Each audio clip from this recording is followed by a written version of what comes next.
Are you looking to level up your author business? Are you pounding your head against a wall, wondering what your next step should be? Then join me, Daniel Wilcox. And me, Sacha Black, as we haul ass each week in a bid to level up. Level up! Come along for the ride as we delve deep into the business of writing, Craft, entrepreneurship, and every level of the author journey. This is the Next Level Author Podcast. Hello Achievers, and welcome to the Next Level Author Podcast, a podcast where we hold each other to account and track our step-by-step progress as we level up our author business. My name's Daniel Wilcox, and here with me every week is... Sacha Black. What's up, Sacha? How you doing? I am good, yeah. I am very close to moving house, so a little bit chaotic, but yeah, I'm good. How are you? I'm doing okay. I'm not moving house, so things are less chaotic, which is wonderful. Yeah. Cool. Let's jump straight into something that we've enjoyed this week. Do you have anything particular, or do you want me to go first? You go first. Okay. So I've been listening to a lot of Six-Figure Author this week, which I know you've mentioned a couple of times previously, but it's something that I hadn't yet gotten around to listening to. And I'm familiar with people like Lindsay Broker, but I've never actually listened to too much of her other podcasts. And in the in a bid to obviously level up and try and get to the Six-Figure Author thing, I figured that's quite a useful podcast to be listening to. So I've been kind of binging on that, going back to the episodes that they've done from the beginning, because I think they've got about 40 or 50 episodes now. And it's fantastic. It's for anyone who's looking to level up and look at the actual practicality of particular things like launch strategies and mailing lists and ads and all that good stuff. I've only listened to about 3 or 4 episodes, but I'm getting so much information out of them, because the really interesting thing that I like is that there are 3 hosts, and forgive me, I'm not going to remember all their names, so I'm not going to try, but there are 3 hosts, and each of them have a very different situational look at what they're doing, but they're all accomplishing the same things. Joe Lalo, Andrea Pearson, Lindsay Broker. You're welcome. Thank you. You just say like, set me up. But yeah, because they're all in slightly different situations in what they're writing, how they're living, what they're doing. It's really interesting to hear such a wide range of angles and how that can contribute to a Six-Figure Author business. Yeah, I really like the podcast as well, and I like it because they don't do the basic stuff. It definitely is a podcast for people who are wanting to level up, I suppose. So yeah, I really like it because there are lots of tips and tricks. The one thing I would love them to talk about more is more of the wider strategy marketing stuff, just because my books are currently still wide. Yeah, I'm always looking for more wide tips. Yeah.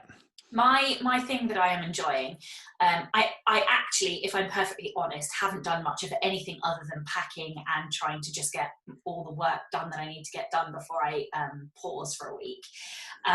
But one thing that I do really enjoy that I am going to recommend is a very popular podcast, but not one in our niche.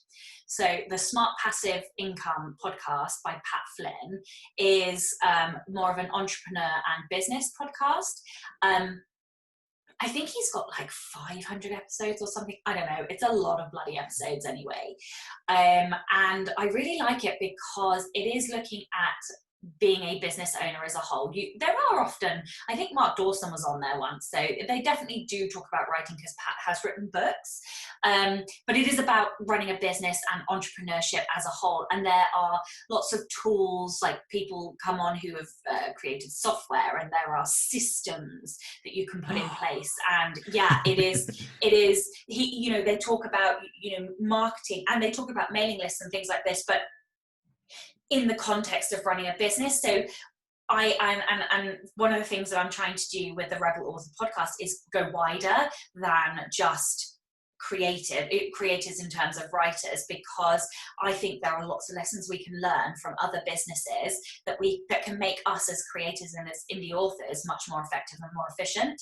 So yeah, I really like the Smart Passive Income podcast, because also the whole concept of passive income is, I obsess over that. That is my whole ethos. So yeah, I love it. That's my cool thing, my thing that I've enjoyed. The idea of making what you need a base level through passive income is just something to aim for. Okay. Exactly. Weekly confessional. how has your week been, and have you accomplished what you said you were going to accomplish, which was to rest? Fuck. Why did I say that? Okay, so like, how do you define rest? Shit. Don't. The fear in your face then. Okay. Let's process this. Yeah, okay. So let's unpack it a little. So what classes was rest? Didn't I also say I was going to get some of my class stacks done for my course? Potentially, I think the key one was rest. Was it though? Was it really? Was it? Are you trying to deflect right now? A little bit. So, I mean, oh shit. I'll go back and check. I'm pretty sure it was rest. What counts as rest for you? Reading counts as rest for me, definitely, and I definitely did do more of that this week, so maybe that does count. So I finished your book for a start. Thank you. And I sat for at least an hour in the sun finishing your book, so that definitely counts as rest. Oh yeah, okay, I do feel a bit better because I also then what was the other book I read? I then finished, I was reading Content 10X, which is another book so I read another chunk of that, and then I've been doing a group read this week as well. Yeah, so I did do a bit of that, and I definitely didn't work one night. So it's a bit of a piss poor effort, but I definitely did a bit of resting. One pro tip, if people want to find a really good way to write the description of how people look when they go through a kaleidoscope of emotions, then definitely just skip back onto the YouTube channel and just watch every single emotion pass through Sacha's face. That is so funny. That was so intense. Because part of me was like, I'm sure she did rest this week, and the other part's going, give her a forfeit, come on. Oh my god, it's such a pull, isn't it? Right? I'm so conflicted. What do I want him to have achieved or not? Yeah. We are awful people. We are. I'll rescue you from that one. Yeah, I think that probably counts as rest. So, okay. And the fact you're moving this week, I don't think you need a forfeit on top of that. Mine was to start actioning my launch plan, which I've done. Obviously not the whole thing because it goes in step by steps, but I've basically put the wheels in motion to line up some interviews so I can go on and start talking about the book and promoting it.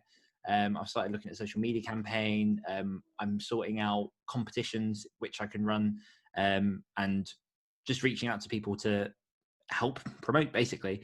I've also, one exciting thing that actually isn't to do with that specifically is I'm looking at a hardback version of the book, which it's sexy because I'm doing an alternate cover for the hardback, which I'll be releasing soon. So I'm not going to say too much about that, but I'm very, very excited for that. I am also very excited for that. Yeah. Apart from the fact you have to pay for it for Ingram, but I understand. That's how it is. Are you not a member of Ally? Because if you're a member of Ally, you don't pay for any uploads via Ingram. Well, we'll talk after the show. Weekly personal update. Sacha, tell us all about what's been going on. Okay, well, I fucking smashed this week because I launched my book since the last time we recorded. I want to get like a rocket taking off sound effect. Like, I know. Yeah, or like Hulk smash. That's possibly more appropriate. Yeah, so I did my launch. It was ridiculously successful, I would say. Definitely my biggest launch, my biggest sales month, my biggest everything. And yeah, so that was fantastic. And then I finished my next book, which is really crazy for me because like normally I fall into this really huge funk after a launch, and I did a little bit. I had a couple of days of that, which was probably the enforced rest. Yeah, you're allowed to, it's like running a marathon. If you don't, no matter what you do, you've achieved a goal, and so therefore you crash and burn a little bit. Yes, that's right, because I didn't do anything over the weekend. I did rest. I did. Really, it was effective.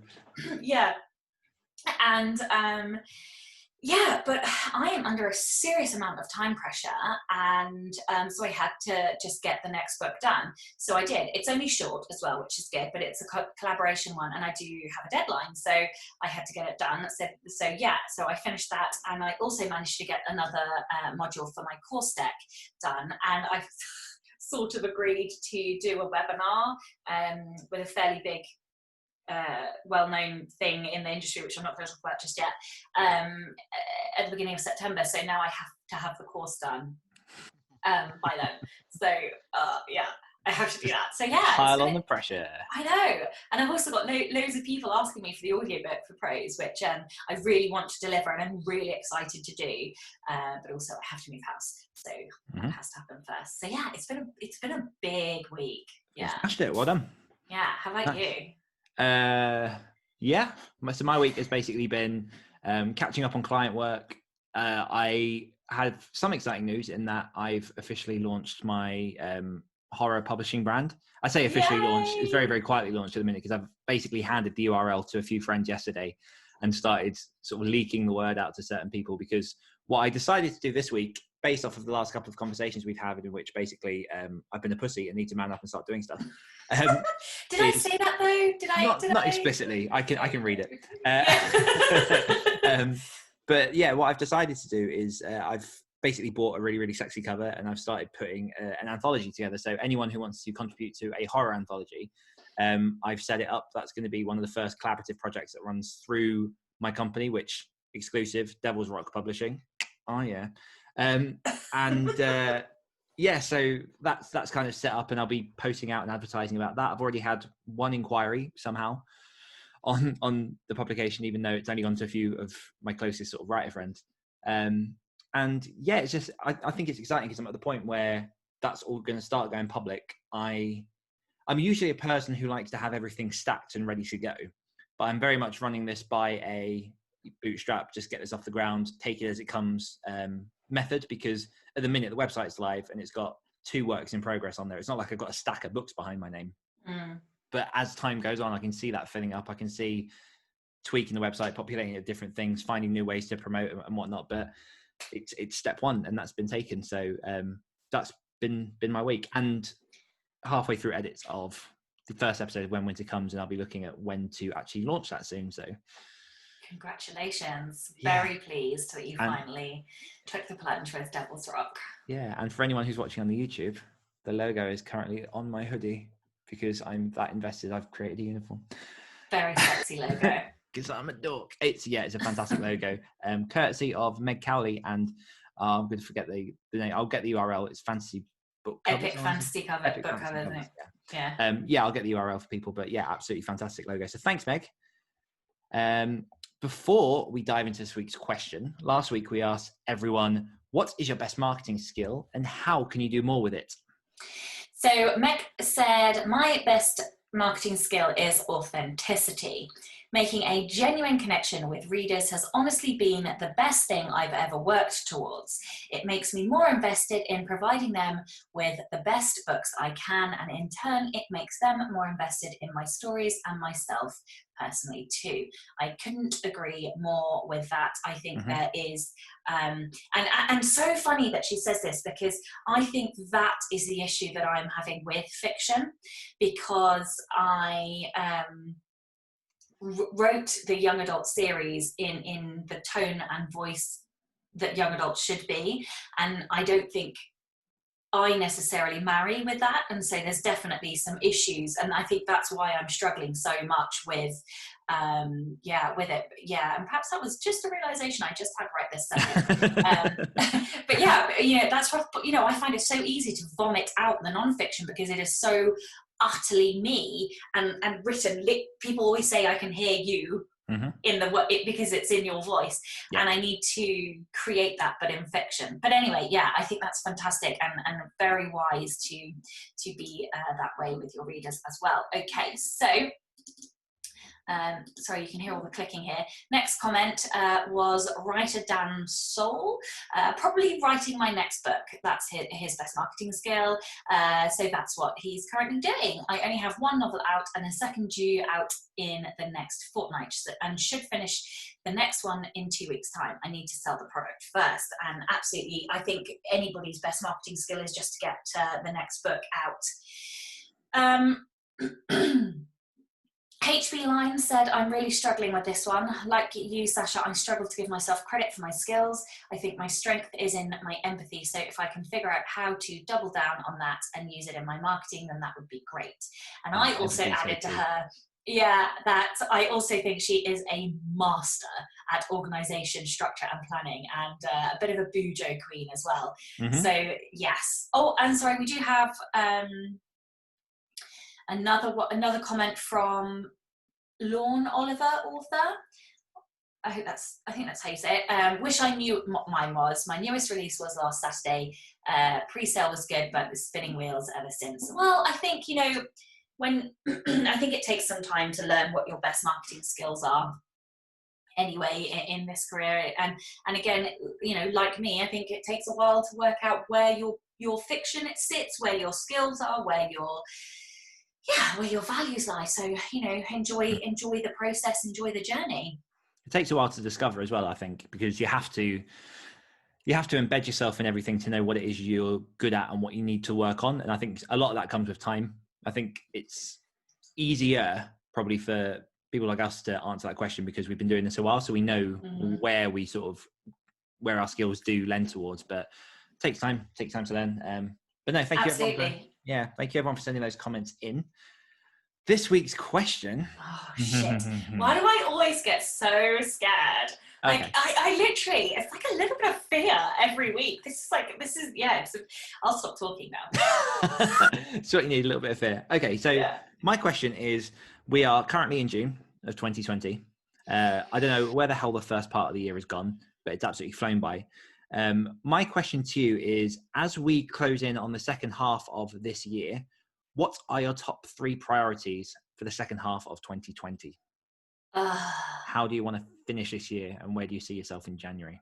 And I'm only allowed to choose 3. That's really hard. So somebody asked me yesterday what I was going to do for the rest of the year. I wonder if I can be really sly with this and answer 3 but slide in loads more things. So I mean, in one way it's a very easy question to answer, because I could say, well, I want to continue growing my non-fiction products, I want to continue growing my fiction products, and I want to increase my income. So in one respect, I'm very, very clear. Those are my overarching goals. My business is two-pronged in a way, and therefore it's very easy to identify what my overarching or my driving goals are. So I know my direction, I know my driving goals. If you're asking me about the priorities in terms of what I actually get finished, I will finish more than 3 things by the end of this year. So I think it's an unfair ask to ask you to only give you 3 things. So for example, I just finished a collaboration book, and I will finish another one before the end of the book. So that almost takes, before the end of the book, before the end of the month. So that almost takes one of them away, which I'm not going to allow you to do because there's still 6 months of the year. Okay, so I'm going to tell you in an ideal world what I would like to have done by the end of the year. So on the fiction side, on the non-fiction side, I will have released 2 books. That's the collaboration project. I will have released my first course, the Anatomy of Prose course. I will have finished recording, editing, and have put into the ACX system the first audiobook, which will be the Anatomy of Prose. Whether or not that gets released is down to ACX. I know they've had weeks and weeks of delay. So my concern is to get it into the system. I can't control whether or not it gets published after that. So my concern is to get that done. I would say those are my black and white. So I have to have had those done. I would like to think I would also I've got a very short non-fiction book that I already have the cover for that wouldn't actually take a lot of time to write, but it's definitely not my priority. So that's why I'm not going to add it to this list. For the fiction, I absolutely must get Trey published, and it is the next thing I need to work on. I've got an exclusive epilogue type thing that I need to get done, which is only tiny, so it doesn't really count. I feel like it counts for half a thing because it's only going to be like 3,000 words. It's like a day's work. I just need to get it done. And then after that, it's a really hard one to answer because I have a prequel cover and I also have The Scent of Death. I think The Scent of Death will get written. I would love to see myself at the end of this year having a draft of that. I'm not naive enough to think it will be published. It won't be, but I would like most of a draft or a draft if possible. So I would say those are my 3 priorities for fiction. Yeah, I would say those are my priorities for the fiction. Hey, look at me. I'm doing 3 for each one of my 3. Oh, it's like 9 things. I'm totally cheating. It's fine. And then for making money, I would say I've got to move my mailing list and focus on my mailing list, which will involve redoing my autoresponders, updating my freebies that I have, that kind of stuff. So there's a mailing list task here. And then so there's some AMS ads work. So I currently think I have 600 ads running across 300 in the UK, 300 in America, I think. But, they're not, I don't really analyze the data in the way that I should. And Mark's just updated his course. So I'm going to take his course again and see if I can do some better stuff there. And I don't know whether to wrap into that. So I would say advertising, because I need to then do some advertising with the fiction as well. And I can't decide. I think I'm actually going to try BookBub and try and crack BookBub, and because I'm wide, and I just think I will. I just have a feeling that that's where I should try and focus my advertising spend for the fiction rather than Facebook ads. Mm-hmm. But so probably advertising. I don't know that I have a third priority for increasing income. Possibly some editing if I need to, but I hope I don't need to do editing. Yeah, I would say they're my priorities. I feel quite clear and quite happy about them as well. I feel like they're achievable. Yeah, definitely a lot more than 3. Oh, come on! You didn't really think I'd be able to stick to 3. Oh my god! Okay, well, top 3. Well, here's my 15. Write more books. Publish some products. Do some ads. Boom. Okay. Well, your turn. We'll let you get away with that. So I didn't give myself the advantage of actually thinking about this in advance, but I think I didn't because I've, life.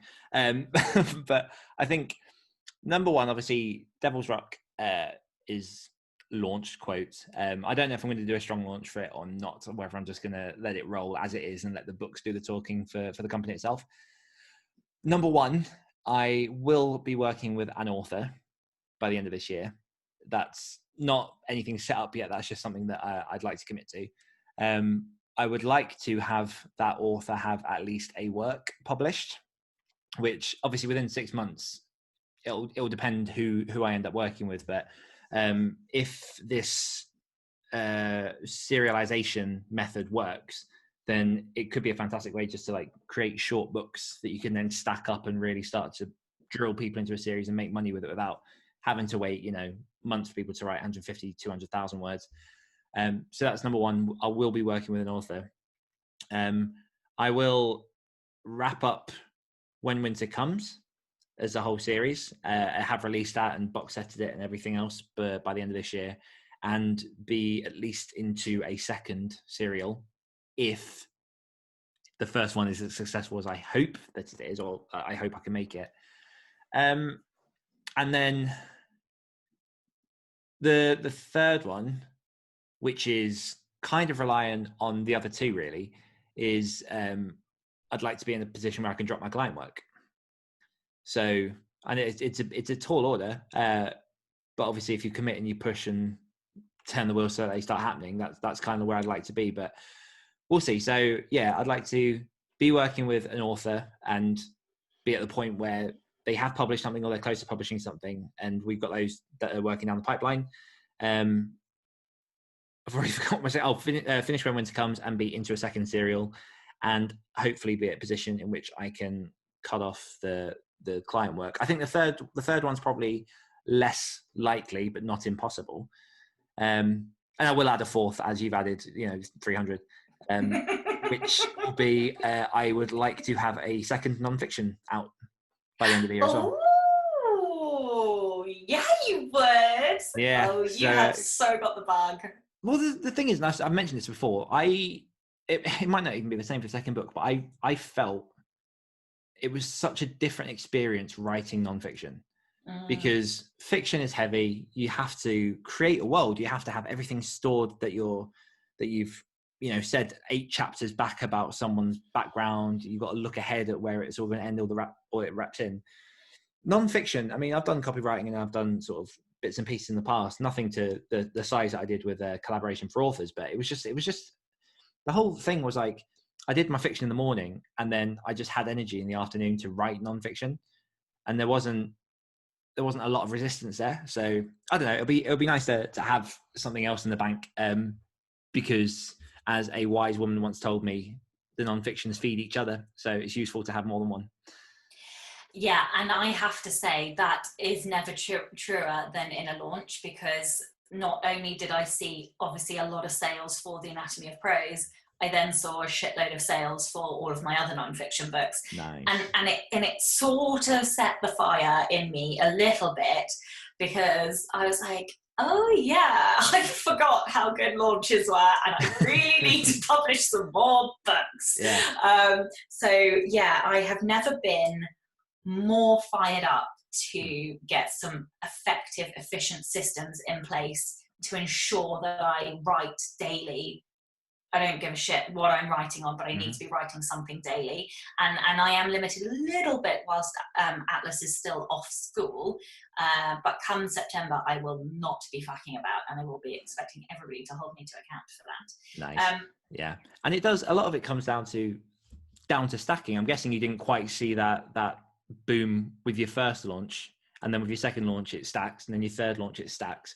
Because pretty much everything I've been listening to this week, from Six Figure Author to a bunch of other podcasts I've been listening to, a lot of the money comes from in fiction series. If you really want to like not make the easy money, but that's the more tried and tested route. And obviously with non-fiction, the more products you have, the more people buy into you as a trust and use you again to solve different problems. So yeah, and I really, it was another level of launch this time, and I think that is so partly because thank you. I think it's partly just because I'm another year into this. I'm another year into building a reputation, and another year into being on podcasts and interviewing and just being in the community and stuff. And obviously my audience is bigger. So yeah, I understand why the only way to win this game is to stay the course and to keep writing and keep publishing. And that's also a little bit why I really want to focus on the fiction. And I'm not going to go into that right now, but anyway, yes, I was just about to open a whole can of worms there, but no, I'm not going to do that. I wanted to ask you something about something that you'd said, but never mind, it's gone. It might come back. I'll end up re-listening and then being like, damn it, that's what I wanted to ask. It's also part of what you said has also made me want to ask my tough question at some point soon. Oh shit! No. It's not a tough question. It's just a real thinker. So Is it? we'll wait for that one. Such a tease. Oh, I know. Fantastic. So, how are we leveling up our author business this week? That's really hard for me because I am moving house, yeah. And as we record, I am moving, what day is it? It's Friday, so Saturday, Sunday, Monday, Tuesday. I have 4 days left. So the way I will level up my business is to ensure that I have completed all the tasks I need to complete before I go on a week's holiday, which involve making sure I've rounded off things from my launch, reminding street team people to leave reviews, stuff like that.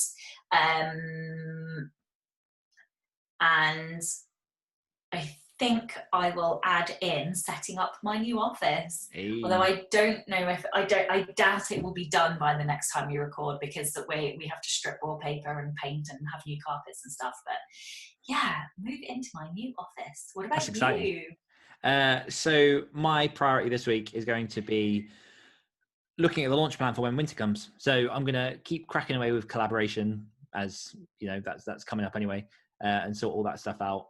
I'm going to keep editing when winter comes, but I'd like to put an actual date on the first release and start pushing towards what will be the launch strategy for that, because I'm still looking at just how rapid release the first 3 episodes.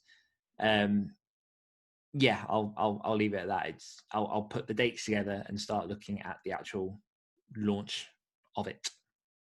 Cool. What did I just say I was going to do? I completely gone blank. Move into your office. That's it, right? Yeah, I'm just going to move house. But you can take the pressure off. It's okay this week. You're moving fucking house. Come on. Okay, so audience question of the week is: what are your top 3 priorities for the second half of 2020? And we'll see you next time. See you next time. We need to clean up the ending. Yeah. All right. Bye, everyone. Thanks. Bye. Hungry for more? If you enjoyed this podcast, you can hear more of my angelic accent and Dan's dulcet tones on our other podcasts. For more of me, check out the Great Writers Share podcast. For more of me, listen to the Rebel Author podcast. We'll be back next week holding each other to account as Dan and Sacha become next level authors.